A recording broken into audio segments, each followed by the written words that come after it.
Merci, chers collègues. La parole est à Delphine Bagary pour Écologie, Démocratie, Solidarité.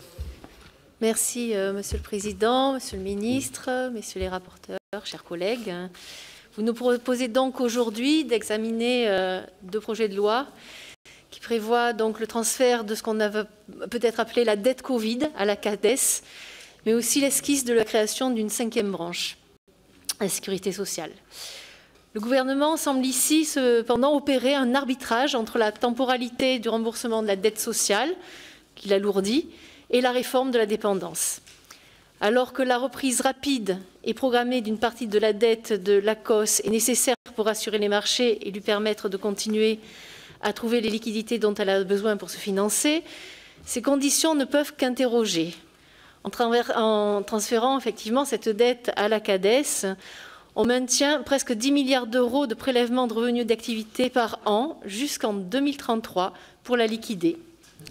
Somme qui aurait pu être allouée dès 2020 à de nouvelles prestations, notamment la dépendance, ou à des dépenses d'investissement pour l'hôpital. Reprise par l'État, cette dette aurait pu être gérée comme une dette exceptionnelle, appuyée aussi par la politique monétaire non conventionnelle de la Banque centrale européenne. D'autant que la nature même du transfert de la dette pose des questions sur sa pertinence. La dette sociale est composée en partie d'une reprise de dette des établissements publics de santé, initialement reprise par l'État selon les déclarations du Premier ministre en novembre dernier. En conséquence, les moyens consacrés à l'ambition de la création d'une 5e branche portée par le second article du projet de loi ordinaire semblent aujourd'hui très limités. En prolongeant de 9 ans la cotisation consacrée au remboursement de la dette sociale, le législateur se prive ipso facto de moyens supplémentaires pour financer la dépendance. Il en est de même avec fraction de CSG ou encore le prolongement du fonds de réserve des retraites qui aurait pu voir d'autres priorités consacrées à sa soulte.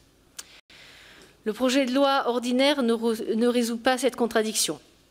Il prévoit simplement de réorienter la CSG pour 2,3 milliards d'euros à la CADES, de la CADES à la CNAV en 2024. Autrement dit, dans sa globalité, le texte prévoit de faire plus à moyens constants, alors que les demandes en matière de dépendance sont croissantes, évaluées à 6 milliards d'euros à compter de 2024 et 9 milliards à partir de 2030 par le rapport Libault. En l'état des choses, faute de monter en charge la solidarité nationale, il pourrait y avoir une partie croissante des foyers qui interviendraient de façon de plus en plus conséquente dans la prise en charge de leurs aînés.